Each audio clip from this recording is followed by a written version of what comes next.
Hello, my friends. Welcome to my channel. Welcome to my podcast. My name is Adam. This is Leverton on Everything. I review literally everything movies, books, podcasts. Today I'm going to review Dune 2021. And a lot of people really like this movie, but I don't know why. I think that it's too long and it's not interesting at all. I reviewed recently 1984's version of Dune, and that movie is so over the top and ridiculous that it really sticks in your memory. But I think Dune, this version of Dune, is kind of like this this generation's version of Avatar. I mean, the one with the blue aliens, because you see that and you think, oh yeah, it's nice or whatever, but then later you kind of forget about it because the story is not actually that interesting. And unlike Avatar, the visuals in Dune are also not that interesting. Um, I will say one positive thing about Dune, which is they do show you a lot of the technology that Frank Herbert outlined in his book. There is these things called ovoraptors, which are basically like helicopters with eight blades, and how they maneuver. So that's kind of cool. And it does show you the basic plot of Dune. But you know what else showed you the basic plot of Dune? The 1984 movie. People think like, the over the top performances and the music are really detrimental, but the over the top performances make it really interesting. This version of Dune stars Timothy Chalamet, who always looks like he's 12 years old. It doesn't matter what he's in. And he's like fighting with these grown men, and you're like, that's not going to work, Timothy. You're going to get beaten up. So that doesn't make any sense. And Zendaya doesn't actually have very many lines in this one. I guess she'll have more in the sequel. I'm not looking forward to watching the sequel because it will be just a continuation of the same. So how can you say that this is one of the best movies of all time when the original movie is much better? Another thing that I don't like about this, and it's not just, well, two things. It's not just a problem of this film. I think it's a problem of modern films generally. Is I think I forgot what her name is, but I saw this clip of this actress who is probably most famous from playing a character on The Good Place. She was saying that generally studios are designing uh, scripts so that they take into account the fact that people are on their phones when they're watching something. And I do that too. I'm on my phone when I'm watching something because I'm a modern man. But if the thing is really engaging and interesting, I don't look at my phone that much. But if it's not engaging, if it's not interesting, then I'm looking at my phone.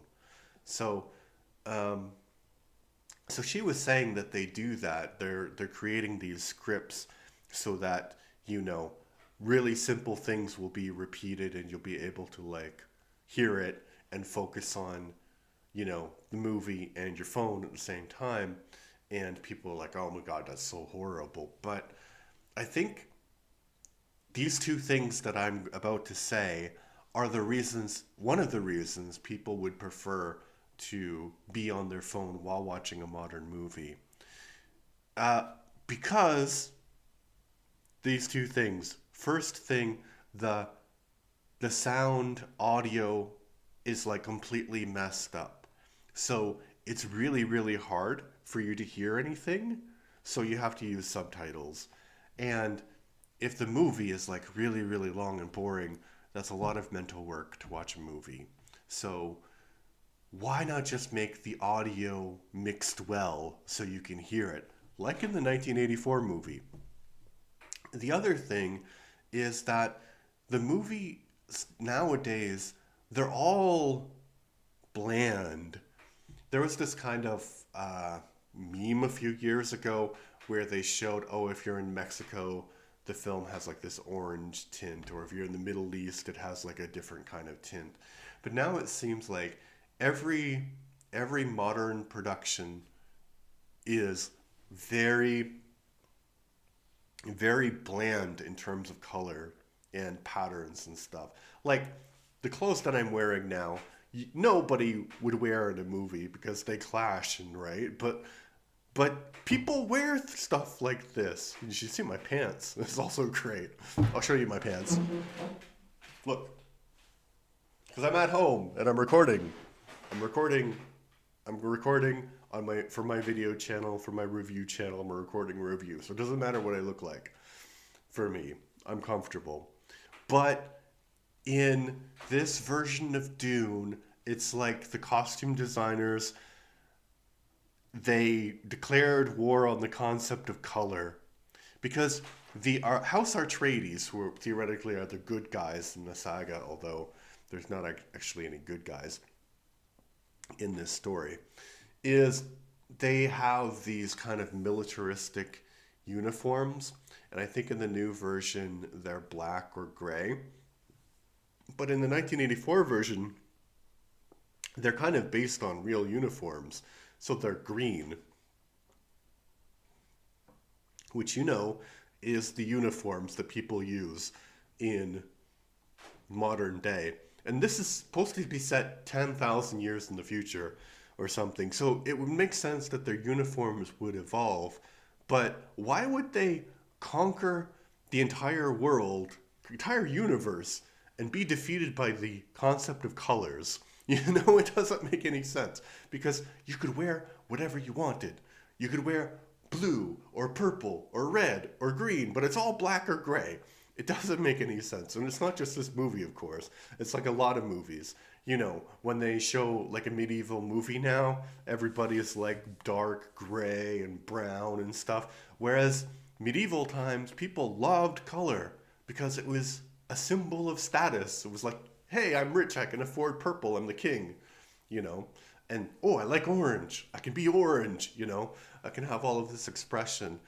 And I don't know, maybe it's just actually the modern way of aesthetics that we're going to.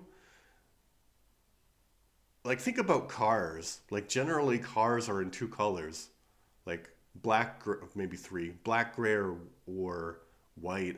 And my grandfather, when I was growing up, he had a car that was teal.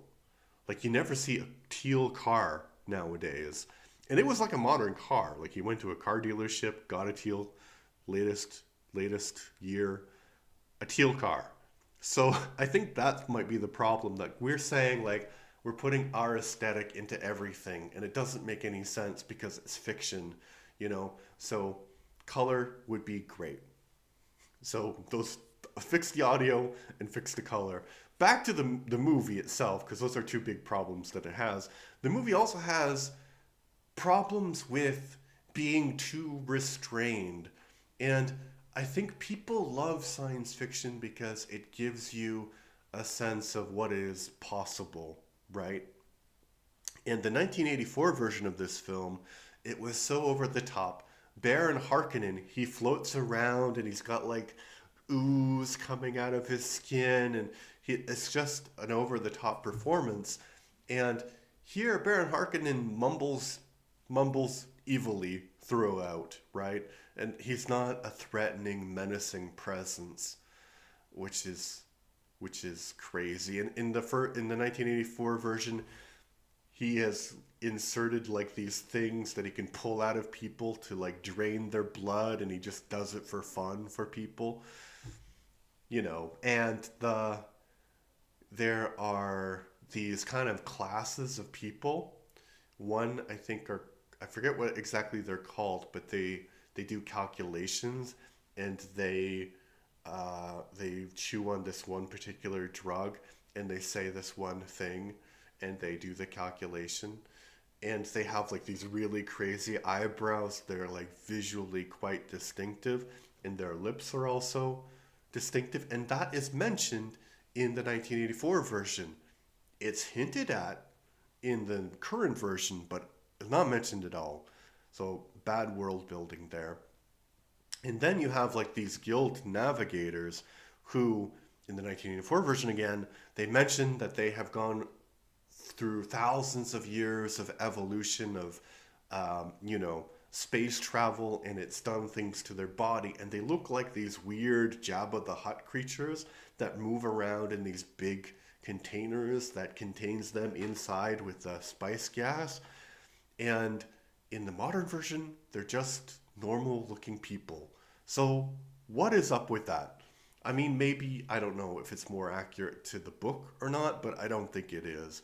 I just think it's like people don't like excess anymore in movies. People don't like things that are over the top. Or maybe people like it, it's just the studios don't want to give it to you because they don't want to, take any chances with anything.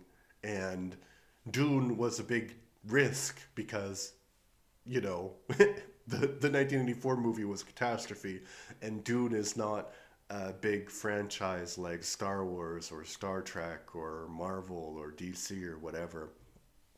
But I think it certainly was a missed opportunity.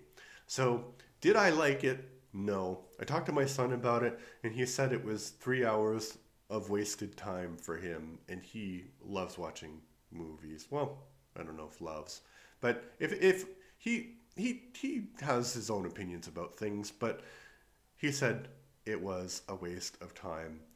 So I'm gonna force myself to watch the second part, and I'll let you know if I change my mind about anything, but probably I won't. But anyway, what did you think? Put your comments in the comment section down below where they belong. Thank you. Bye bye.